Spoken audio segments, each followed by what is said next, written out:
The topic is supported leadership. I've had the pleasure to be involved in several supported leadership opportunities and initiatives in the Commonwealth of Pennsylvania over the last 20 years. And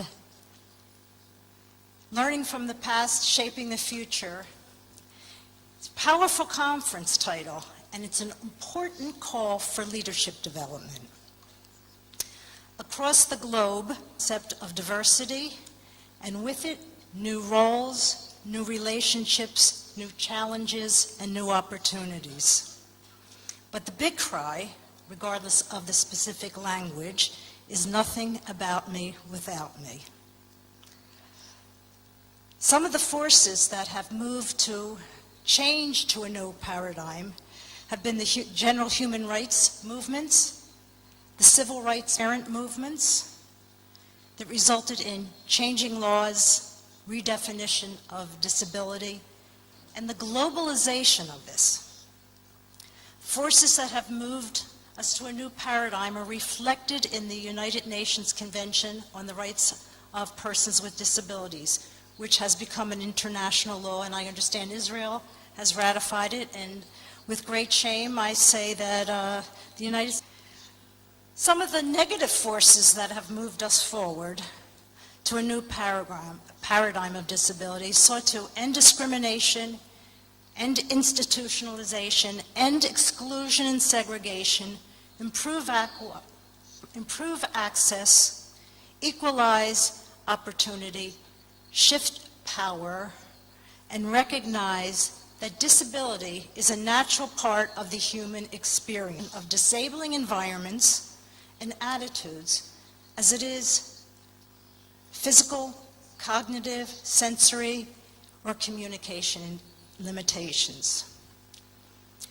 So, one way of looking at disability is expanding the concept of diversity to recognize that and help us view a societal view of disability in the same way that we have come to recognize other minority cultures, that their experience of marginalization, discrimination, access, poverty, education, and power, to look for aspects of affirmative action and employment, to be included in hate crimes, and this, not that we encourage hate crimes, but at least to look at the crimes against other minority groups and the crimes against people simply because of their status, and to look at decision making.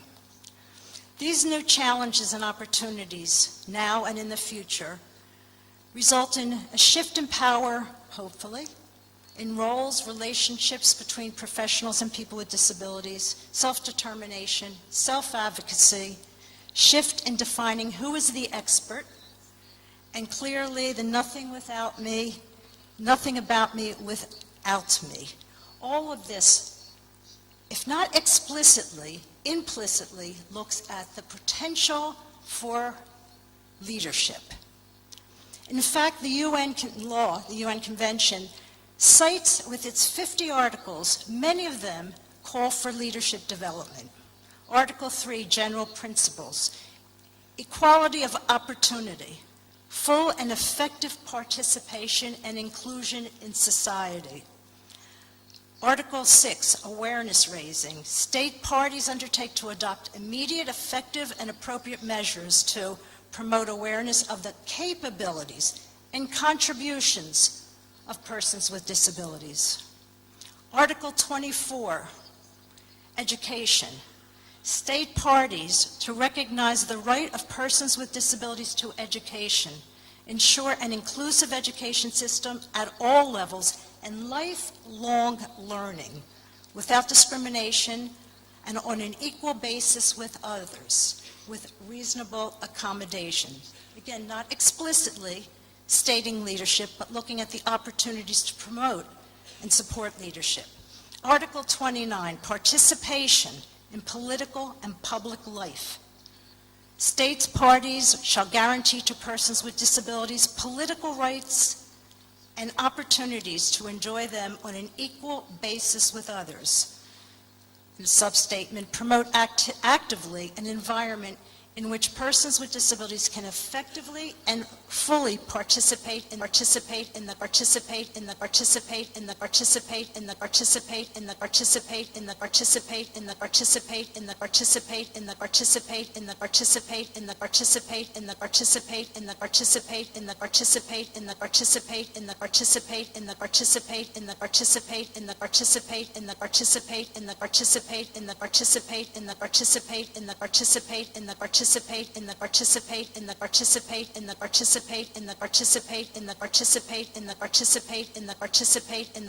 the conduct of public affairs. Another call for leadership. So what is a leader? What is leadership? There are lots of definitions, and I like the penguin one. The leader always sets the trail for others to follow. So a leader is a person who rules, guides, or inspires others to follow. A person with vision, a person with integrity, passion. Leadership, a process by which a person influences others to accomplish an objective or directs the organization or others in a way that makes it more cohesive and coherent. Makes the followers want to achieve goals rather than simply bossing people around. So here are some leaders. We know, for instance, who is this leader? Leader. No. Mahatma Gandhi. He was a great Indian leader who taught us how to effect change through passive resistance. Who is this leader? Golda Meir. She was a prime minister of Israel and had to lead the people of Israel through a very difficult war. I'll go quickly. Who is this leader? The elected president of South Africa after the end of apartheid. Do you know who this leader is? Ed Roberts. I'm not going to show the video. Ed Roberts was probably the first person who he was a survivor of polio, lived all his life on a respirator, and led the beginnings of the independent living movement in the United States. Do you know who this leader is? Australia Meredith is a consistent leader in the GOSCI and ISAC. These are international and national organizations. She has introduced the idea of an AAC, an augmentative alternative communication culture. And she's a woman with cerebral palsy. Do you know, anyone know who this leader is? See, we know the able-bodied ones. Michael is the granddad of AAC in the US. He's also the editor of Alternative Speak by people who don't speak in traditional ways or communicate in traditional ways, and he's a partner in the only rehabilitation research center in America. Anyone know who this leader is? He came to the conference 4 years ago. Martin Pistorious. Originally from South Africa, Martin lives with his wife in the UK. He's an author. He frequently testifies before Parliament about the rights of people who cannot speak. Anyone know who this leader is? Carolyn Morgan, an experienced self-advocate, former president of our Pennsylvania Speaking for Ourselves chapter, became the co-chair of the Policy Advisory Committee for our state office on developmental disabilities, founding member of Self-Advocates United. These are other leaders.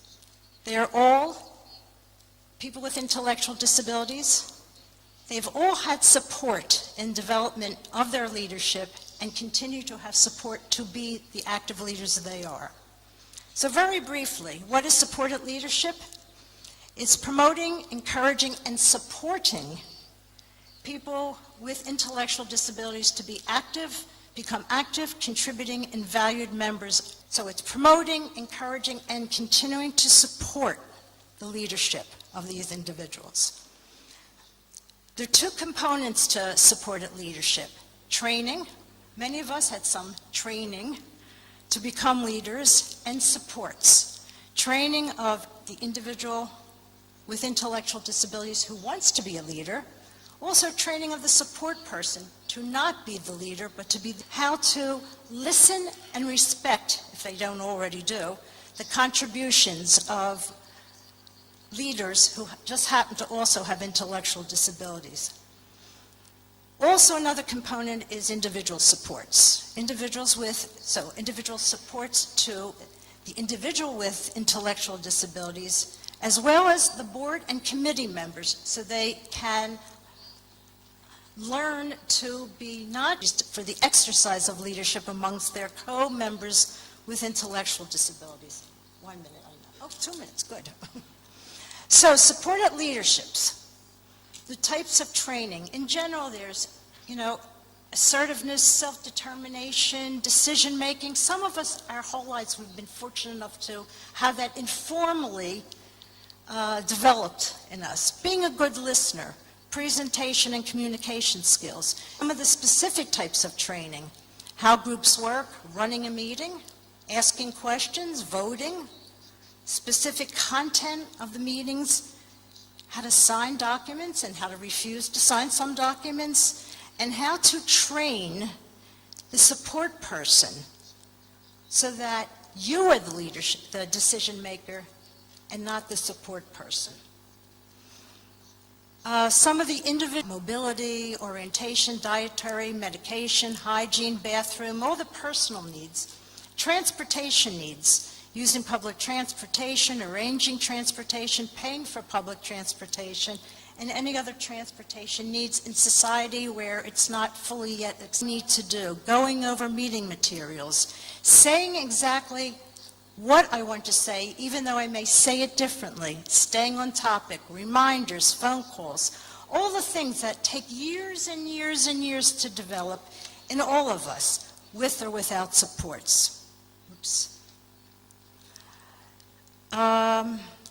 Questions to ask of the individual with intellectual disability, so that the person knows, and the specific training and who will do it.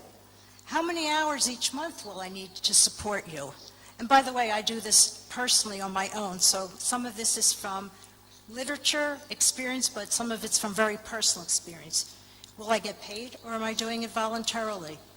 What do I need to know about the group and the members? And then questions that the supported leader needs to ask or might want to ask of themselves. Am I really willing to work with a person who has intellectual disability? Do I really, truly, authentically respect that person as an emerging leader? Can I really let the person speak for his or herself? It's a very powerfully important, reflective questions to ask. Am I able to accept a commitment to support a person? Do I have the time, and so forth?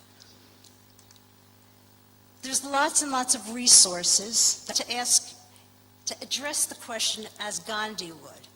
We must become the change we want to see. So if this were a smaller group, and I'm delighted perhaps that it's not a smaller group, to ask ourselves, what is one thing that I can personally do to implement Gandhi's call as it relates to supporting the leadership of an individual who just happens to have intellectual and other developmental disabilities? If you're interested in this presentation or more information about supported leadership, please feel free to contact me at this email address. Toda rabah.